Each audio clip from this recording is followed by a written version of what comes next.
So I just want to let you know about what the schedule is going to look like. Starting now, we're going to be promoting the event. We're going to be partnering with other organizations. We're going to be preparing for what we have to do, and you're going to be learning more about that as the year goes on. Then the 2-week event starts March 27th. That's the week after spring break, and goes until April 10th. That first week we're calling the teaser week, where we're doing some initial awareness raising on campus. We're starting the fundraising process, but mostly what we're doing is some daily creative promotions. I think when we've advertised for these things in the past, we've made a poster, right? And hope that maybe somebody puts that poster up, and hopes that maybe somebody sees that poster and comes. The way we're going to promote this is much different. We're going to be doing live advertising, probably getting shirts that say slave on the front, and on the back saying, I represent one of the 2 million children currently involved in the human sex trafficking epidemic. We'll do a chain gang where we silently walk through campus with our slave shirts on, chained together, as a sign of what it's like. Well, we can't even get close to what it's like, right? But we're going to show people that we're going to raise awareness about this issue actually exists. Maybe have some people chained to beds to represent that, right in the center of campus. It's going to be kind of in-your-face advertising about what this thing is that we're going to do the next week. The next week, which is Release 08, that's going to be April 3rd through April 10th. That's going to be our main fundraising and awareness raising efforts. We're going to have what we call proxy stations. It's like info booths, but more than just a table, and say, come and hear about this issue. Interactive things for students to walk through, maybe create art concerning these things, write on big blackboards about what they think about God and justice. It's going to be really engaging, really awesome awareness raising about this thing. The prayer tent is going to be going on at the same time, the 24/7 prayer tent.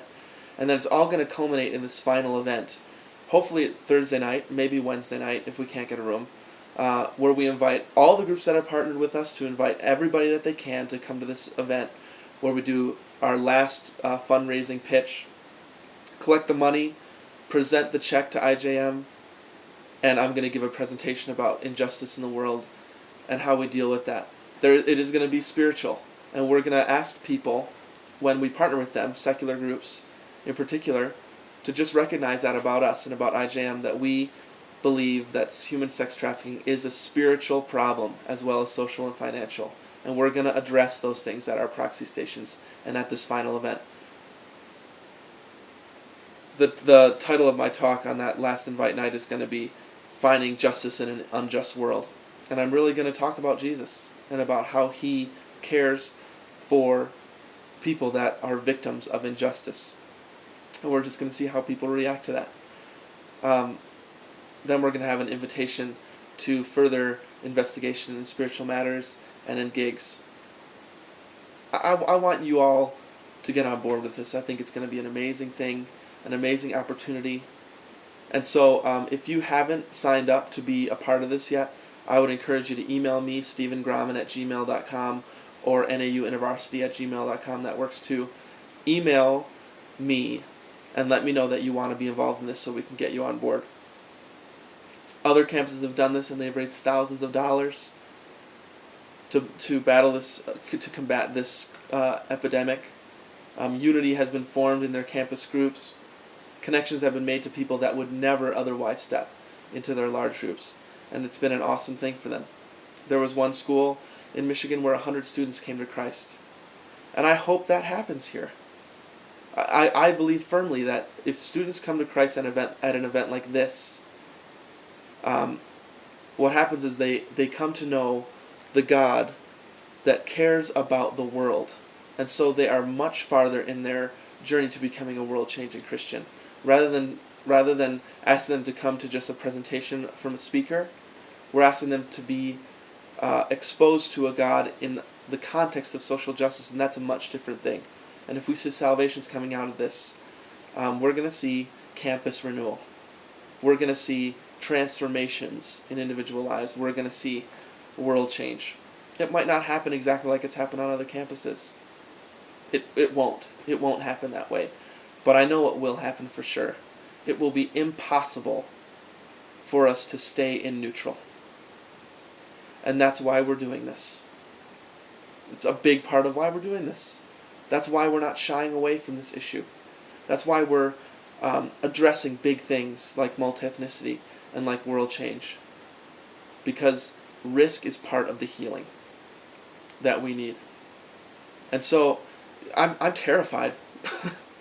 Honestly, I am excited, really excited about this, but I'm terrified. I feel like I am jumping off a cliff, and I'm asking you all to do that with me. But I'm jumping because I think that God is going to rescue me on the way down. I don't feel ready for this, but that's part of it. That's part of taking a risk, is saying, I can't do this on my own. Jesus, you need to come and help us with it. I believe social justice is at the very heart of God, as is reconciliation. And we are going towards things that the Word confirms are things that Jesus cares about. And so I believe that God is going to rescue us in these things. I am, again, telling you that I refuse to slip into neutral. I just refuse. And I want to invite you to not slip into neutral with me by taking these big risks this chapter. We don't want to be just a clique, right? We don't want to be just a group. We don't want to be just an organization or a meeting. We don't want to be stagnant or apathetic or neutral. We want to avoid those things at any cost. And so I would invite you into these two risks, multi-ethnicity and world change. And if it gets messy, it gets messy. And if we lose people, we lose people. But I think we're also going to gain people. We're going to gain people with a heart for these issues. And it's going to make our chapter, finally, into what we're longing for it to be. A vibrant, active, compassionate family. And I really can't wait for that. If you have any other questions, email me, like I said, stephengrahmann@gmail.com or nauintervarsity@gmail.com. We can further this dialogue. And we can see great things happen in our chapter. Thanks for listening, and see you Thursday.